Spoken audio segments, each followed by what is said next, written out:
this video, we're going to see the structures of the respiratory system. So respiratory system starts here at the nose. So the entrance of the nose, which is this, is the vestibule, and this specific opening is called the nares. And then the air from the nares will move into the nasal cavity, and within the nasal cavity, in the lateral portion, we have three protrusions that we call the choanas.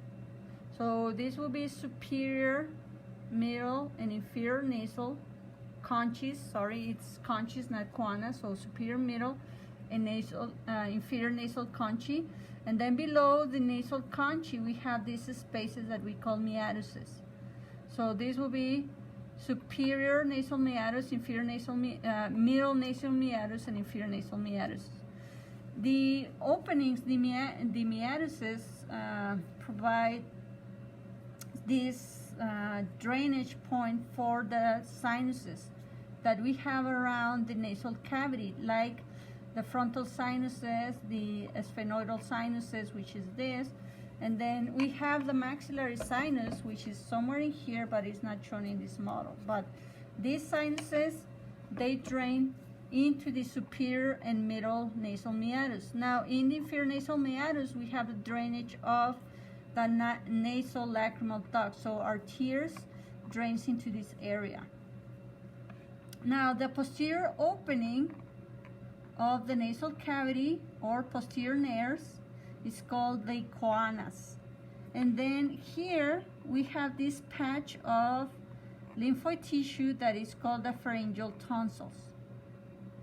And then the air will pass then from the nasal cavity into the space that is found in here, which is called the nasopharynx, passing through the choanas. So this is the nasopharynx, so only air passes in through here. This is the uvula. And then the air will move posterior to the nasal cavity, which is this, into the oropharynx, which is here. And in here we have the palatine tonsils. And then the air will move and go into the laryngopharynx, which is this area. And then it will enter into the larynx, which is the voice box, basically. Now, the larynx has different cartilages. Some of the ones that we can see in the model will be this one, which is the thyroid cartilage. And then this is the epiglottis, which is another cartilage. So the epiglottis is open when we are speaking and when we are breathing, but it closes when we are swallowing either food or drinks, so that the food or drinks won't go into the airway. So it will go into the esophagus, which is this.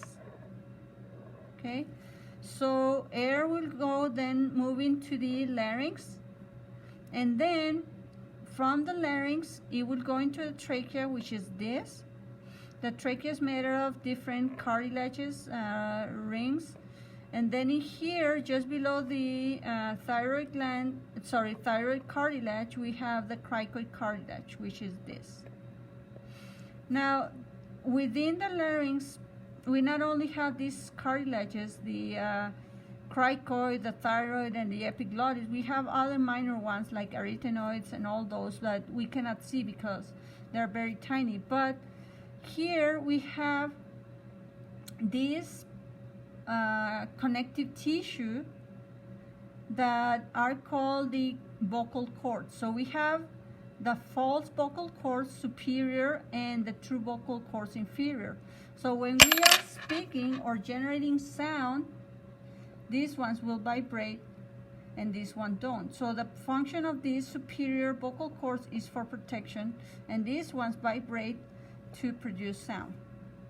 So this is then for the model. Now let's move here. That's the head and neck. Now here we have the torso model. So things of the respiratory system that you can see will be the thyroid cartilage in here. This is the trachea, and these are the lungs.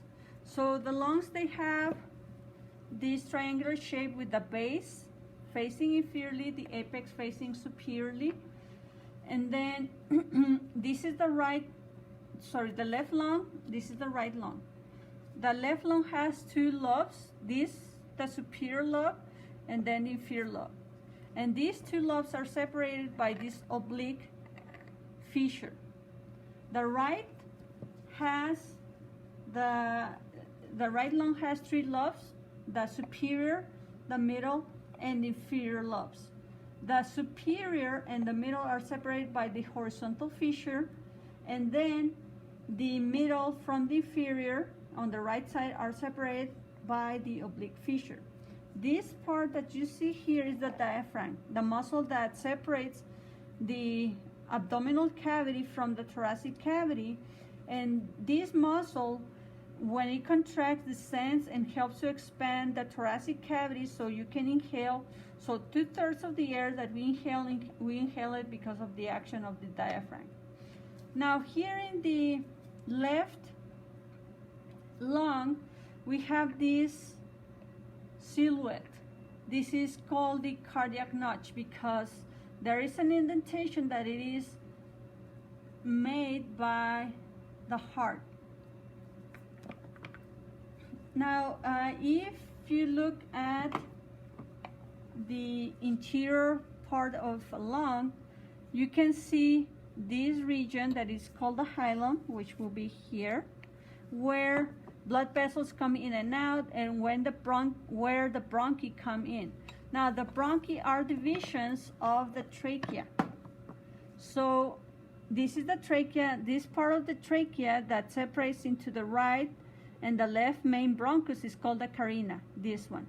And then this is the left main bronchus, and this is the right main bronchus.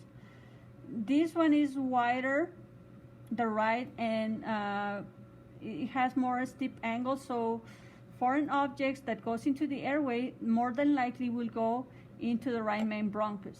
Now the main bronchus or primary bronchus separates into the lower bronchus. So we have two lower or secondary on the left, and we have three lowers on the right. And then this lower bronchus separates into tertiary. So this is primary, secondary, and then tertiary. And then the tertiary, they will form bronchioles, and then we'll have the terminal bronchioles and the respiratory bronchioles. And then these will be the pulmonary veins, and these will be the pulmonary arteries and its branches. Okay, and this is all for the respiratory system.